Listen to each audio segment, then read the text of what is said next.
thinking of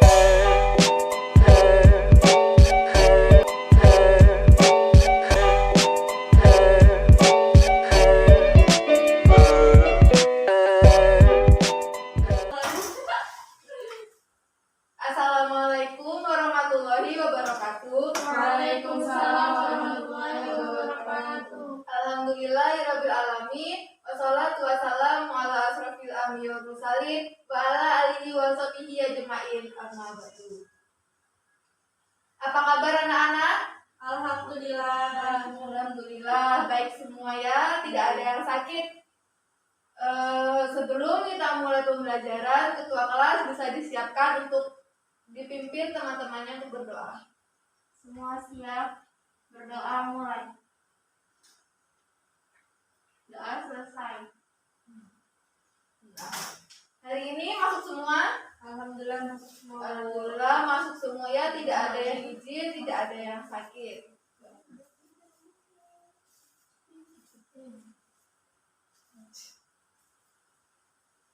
Jadi materi kita hari ini tentang apa? Ada yang sudah tahu? Adab membaca dan berdoa. Oke, jadi materi kita pada hari ini itu tentang adab membaca dan berdoa. Ini adab membaca Al-Quran ya, adab membaca Al-Quran dan berdoa. Jadi ketika kita membaca Al-Quran itu ada adabnya. Bagaimana sih cara membaca Al-Quran yang baik dan berdoa yang baik. Sebelum kita mulai melanjutkan materi, yaitu tujuan pembelajaran pada materi adab dan membaca Al-Quran, siswa mampu menjelaskan dari pengertian membaca Al-Quran dan berdoa. Siswa mampu menjelaskan apa saja adab membaca dan berdoa, dan yang terakhir siswa mampu mengimplementasikan dalam kehidupan sehari-hari tentang bagaimana adab membaca Al-Quran dan berdoa. Dari pengertian adab. Pengertian adab dalam bahasa Arab, ada yang tahu apa artinya? Sikap, perilaku, budi pekerti, tata krama atau sopan santun. Nah, jadi pengertian adab dalam bahasa Arab yaitu budi pekerti, tata krama atau sopan santun. Sedangkan arti adab secara keseluruhan yaitu segala bentuk sikap, perilaku atau tata cara hidup untuk mencerminkan nilai sopan santun, kebaikan, budi pekerti atau akhlak. Jadi adab ini merupakan tata sopan santun, tata krama kita dalam menjalankan suatu kehidupan dalam membaca Al-Quran atau dalam berdoa. Nah, di sini ada adab membaca Al-Quran. Ada banyak sekali, bisa dibacakan. Ada apa saja adab membaca Al-Quran? berwudu, membacanya secara perlahan-lahan sesuai tajwid, kemudian menghadap ke kiblat, mengucapkan taus terlebih dahulu, kemudian membaca basmalah, kemudian merenungkan maknanya dan memuliakan Al-Quran. Nah, baik, terima kasih. Banyak ya dari adab membaca Al-Quran. Yang pertama berwudu. Ketika kita ingin membaca Al-Quran, maka keadaan kita harus suci terlebih dahulu. Maka kita harus berwudu terlebih dahulu. Yang kedua, membaca Al-Quran secara perlahan-lahan. Dalam artian tidak boleh kejar-kejaran ketika kita membaca Al-Quran. Maka harus perlahan-lahan. Yang ketiga, sesuai dengan tajwid. Maka dalam membaca Al-Quran itu kita harus belajar tajwid, dibarengi dengan belajar tajwid karena supaya melafalkan dalam membaca Al-Quran itu baik. Yang keempat yaitu menghadap kiblat. Jadi ketika kita membaca Al-Quran itu lebih baiknya menghadap ke kiblat. Yang kelima, mengucapkan ta'awudz. Bagaimana lafal ta'awudz itu? A'udzubillahi minasyaitonirrajim. Nah, jadi ketika kita hendak membaca Al-Quran, maka mengucapkan lafal ta'awudz terlebih dahulu. Selanjutnya yaitu membaca basmalah.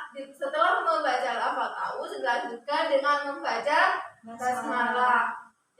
Selanjutnya yaitu merenungkan maknanya. Jadi ketika kita membaca Al-Quran tidak hanya membaca ayatnya saja, tetapi mengetahui apa isi makna dari bacaan Al-Quran yang telah dibaca. Yang kedelapan yaitu memuliakan Al-Quran.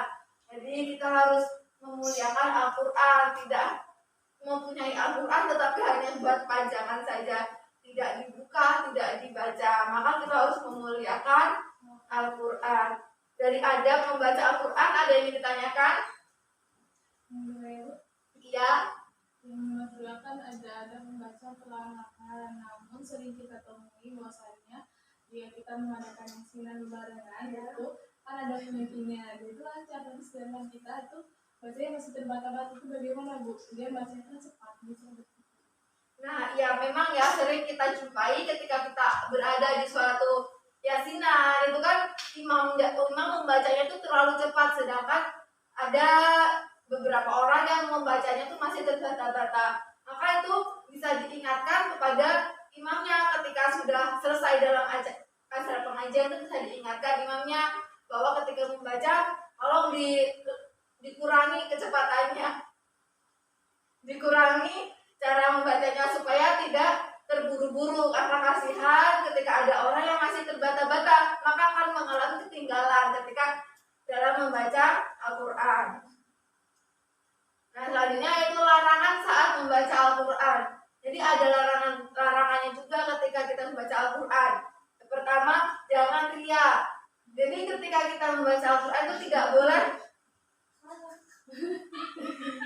Jadi ketika kita membaca Al-Quran,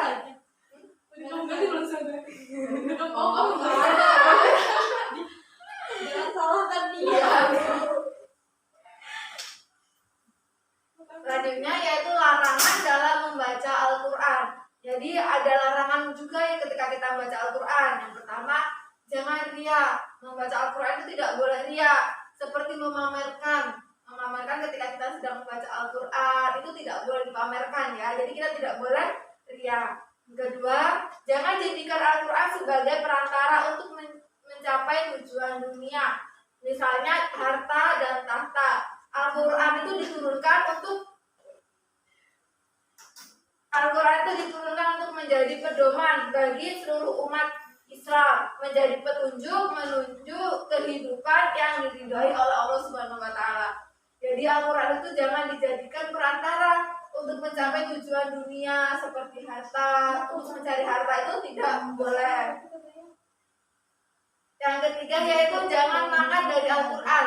Maksudnya dalam Imam Ibnu Hajar Al-Asqalani menjelaskan dosa-dosa bagi orang-orang yang riya apabila membaca Al-Quran atau mencari makan dengan dalil Al-Quran.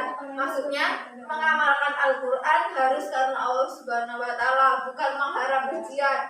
Maksudnya jangan makan dari Al-Quran itu kita jangan mencari pujian dari Al-Quran. Maka kita membaca Al-Quran itu dengan ikhlas, jangan mengharap apa-apa dari Al-Quran. Misalnya kita ingin pujian, itu tidak boleh. Selanjutnya yaitu jangan meninggalkan Al-Quran, yaitu tidak membaca atau tidak mengamalkan. Maka jangan ditinggalkan Al-Quran itu, maka harus dibaca, harus menyempatkan setiap harinya untuk membaca Al-Quran. Yang kelima, jangan berlebihan terhadap Al-Quran. Maksudnya melupakan kewajiban yang lain seperti lupa makan, lupa belajar ilmu agama yang lain, dan lupa untuk bekerja untuk memenuhi kebutuhan hidup. Maka jangan berlebihan juga terhadap Al-Quran, bahwa kita juga mempunyai kewajiban-kewajiban yang lain. Selanjutnya yaitu adab berdoa. Bisa dibacakan ada apa saja adab-adab dalam berdoa? Ada 9 ya. Yang pertama waktu mulia, yang kedua kondisi mulia, yang ketiga menghadap kiblat, yang keempat suara tidak keras, yang kelima khusyuk, yang keenam yakin, yang ketujuh dilakukan terus-menerus, yang kedelapan zikir, dan yang kesembilan bertaubat. Nah, ada berdoa dalam waktu mulia. Waktu kapan itu waktu mulia? Waktu setelah sholat, benar ya. Jadi waktu-waktu mulia itu ketika kita selesai sholat, maka jangan tinggalkan untuk berdoa. Nah, yang kedua kondisi mulia, yaitu saat melakukan sujud, maka itu kita diperkenalkan untuk berdoa. Yang ketiga menghadap kiblat, yang keempat suara tidak keras. Ketika kita berdoa jangan suaranya yang keras sehingga orang di sekitar kita bisa terganggu ketika kita sedang berdoa. Yang kelima harus khusyuk. Yang keenam yakin, dan yang ketujuh dilakukan secara terus-menerus. Baik, materinya sudah habis, yaitu adab membaca Al-Quran dan berdoa. Ada yang ingin ditanyakan? Ibu Rasa sudah cukup paham ya anak-anak? Nanti di akhir ada tugas di LKS ya, di halaman 170. Di situ ada soal diskusi, jadi nanti bisa kalian diskusikan dengan teman kalian mengenai materi adab membaca Al-Quran dan berdoa. Dari tugas ada yang ditanyakan? Cukup paham ya untuk tugasnya, materinya paham semua? Paham, alhamdulillah ya, juga sudah paham semua. Baik, kita cukupkan materi kita. Mari kita akhiri dengan mengucap alhamdulillah. Alhamdulillah. Dan membaca doa kifaratul majelis.